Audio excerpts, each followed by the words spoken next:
The Upstreamers.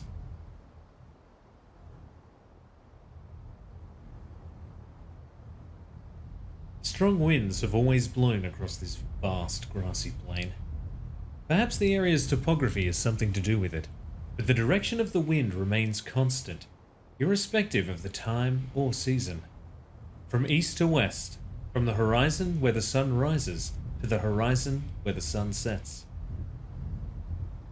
Swept by the unceasing winds, the misshapen trunks and branches of shrubs all incline to the west. Tall grasses do not grow here, and the grasses that do grow all lie flat on the ground, bending westward. Caravans and herding folk traverse the single road that crosses the plain. They do not come and go, they only go, moving from east to west, using the wind at their backs to gain distance. Travelers heading west to east always use the circuitous route that snakes around the southern mountains. It is much farther that way, but much faster than crossing the plain head into the wind. The road across the plain is called the wind stream. Just as the flow of a great river never changes direction, the footsteps of those who use the road have not changed direction since the distant past, nor are they likely to change far into the distant future, from east to west. Human shapes that appear from the horizon where the sun rises disappear over the horizon where the sun sets. They never pass oncoming travelers, with only the rarest exceptions.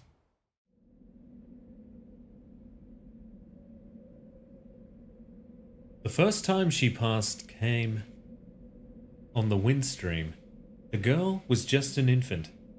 So was my grandmother alive then? In response to the girl's untroubled question. Time smiles and answers.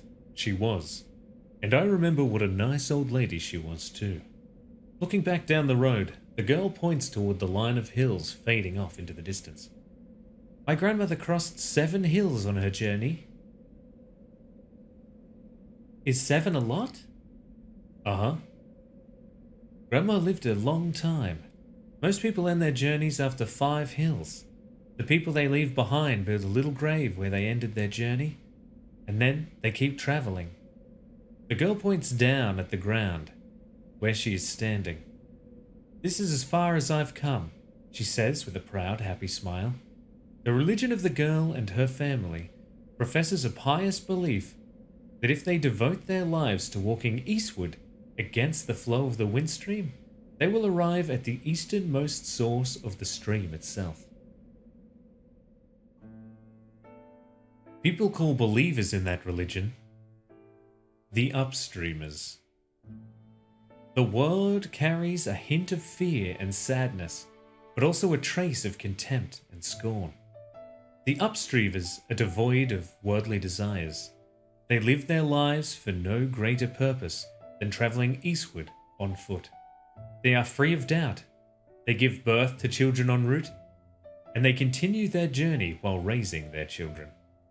When they age and their strength gives out, their journey ends. But their family's journey continues. From child to grandchild to great-grandchild, their belief is carried on. The journey of this girl's family was begun by her late grandmother, who began walking from the wind stream's western verge with her son, who was then the age the girl is now. The Upstreamers do not walk for the entire year, of course. During the season when the winds are especially strong, from late autumn to early spring, they take up residence in various post towns scattered along the road and earn day wages by performing tasks that the townsfolk themselves refuse to do. Some Upstreamers choose to stay in the towns, while others, conversely, take town people with them when they return to the road in the spring. These are people with whom they have fallen in love during the long winter, or boys who dream of travel, or grown-ups who have tired of town life. Such are the reasons the townfolk look upon the Upstreamers with complicated gazes. The little girl's mother was one of those who joined the journey midway. The girl herself, some years from now, might fall in love with someone in a post town somewhere. She might choose to live in the town, or she could just as well invite her lover to join her on the road. She has no idea at this point what lies in store for her.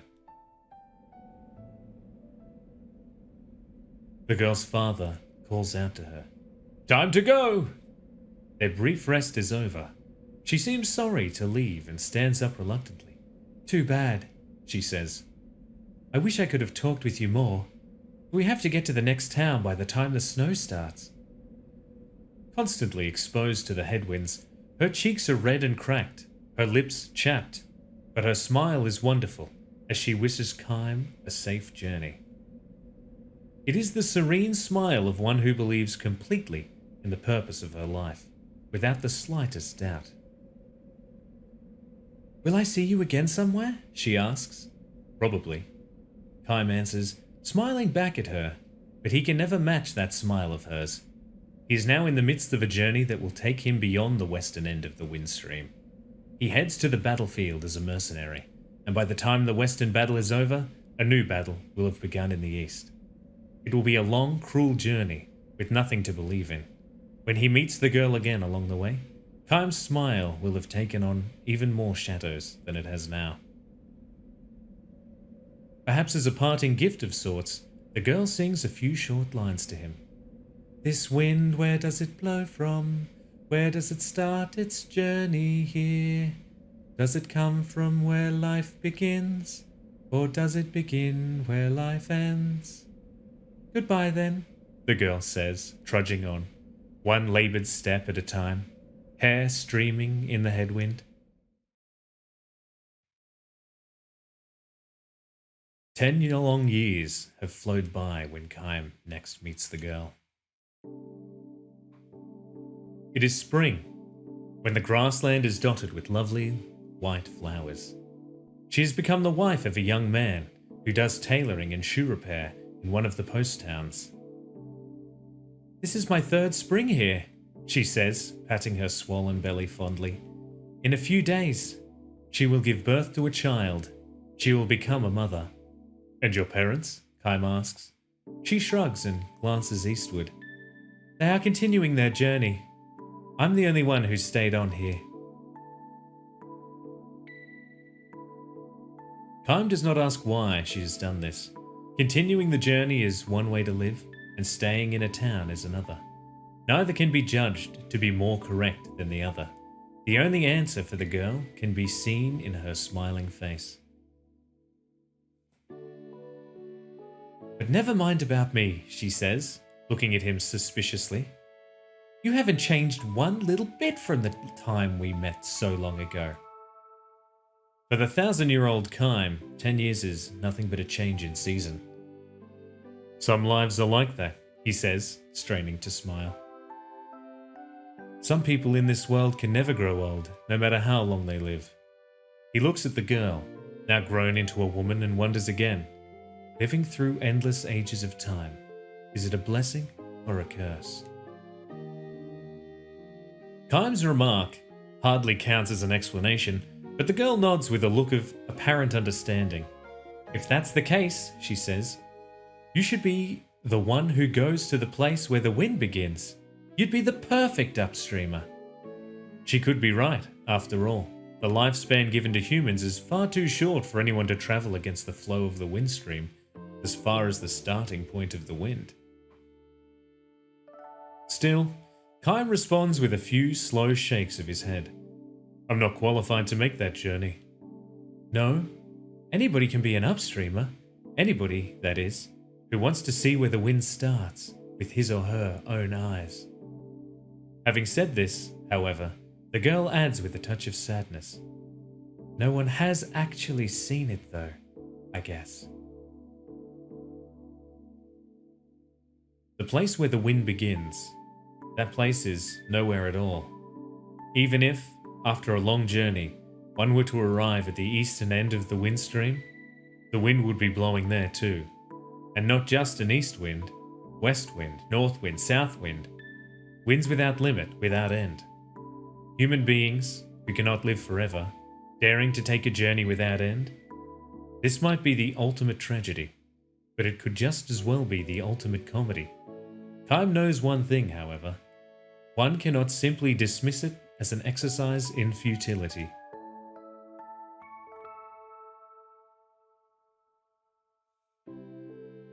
How about you? He asked the girl. Aren't you going to continue your journey soon? She thinks about this for the space of a breath and, caressing her swollen belly, she cocks her head and says, I wonder. I might want to go on living the way I am now forever. Or then again, I might feel that desire to reach the starting point of the wind.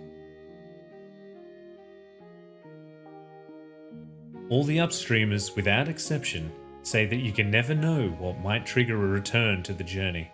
One day, without warning, you slow off the entire town life and start walking. It is not always a matter of running into an Upstreamer and being lured back to the road. Plenty of people set out on a journey all of a sudden.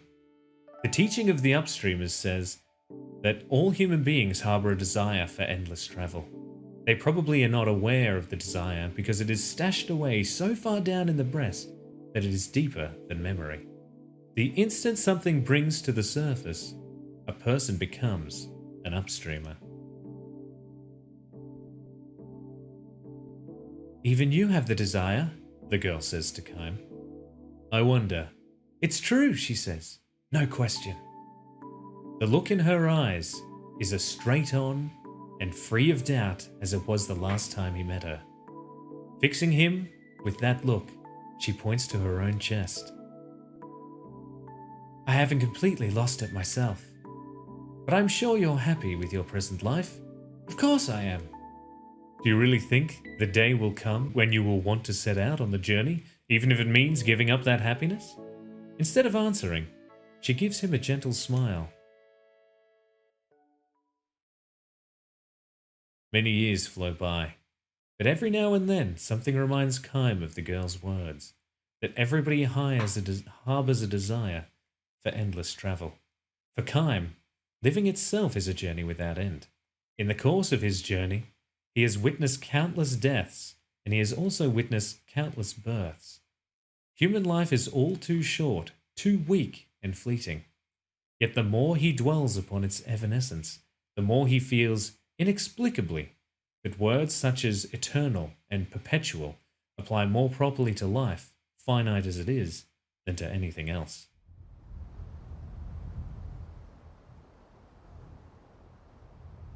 Travelling down the windstream for the first time in many years, Kime spies the funeral of an Upstreamer. A young boy in mourning dress stands by the road, holding out wildflowers to passing travellers and urging them to offer up a flower to a noble soul who has made the long journey this far. Kime takes a flower and asks the boy, Is it a member of your family? Uh-huh.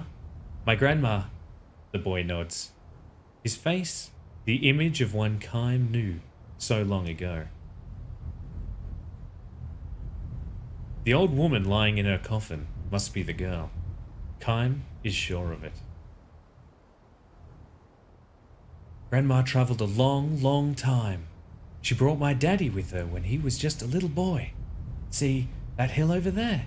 She started walking from way, way beyond it, and she got all the way here. So the girl must have set out on her journey after all, turning her back on the town life, leading her child by the hand. She trod her way along the endless journey. Her wish to aim for the place where the wind begins would be passed on to her child, her grandchild, and on through succeeding generations. To head for a land one could never hope to reach, and to do so generation after generation. This is another endless journey. Is it a tragedy? A comedy? Perhaps the serene smile on the face of the old woman in the coffin is the answer. Kime lays the flower at her feet as an offering. The family members who have travelled with her join together in a song for the departed. This wind, where does it blow from? Where does it start its journey here? Does it come from where life begins? Or does it begin where life ends? The wind blows. It sweeps across the vast grassland. Time takes one long, slow step towards his destination. "Have a good trip," calls the boy. Red and cracked as the girls were so long ago, his cheeks softened in a smile as he waves to the departing traveler. End.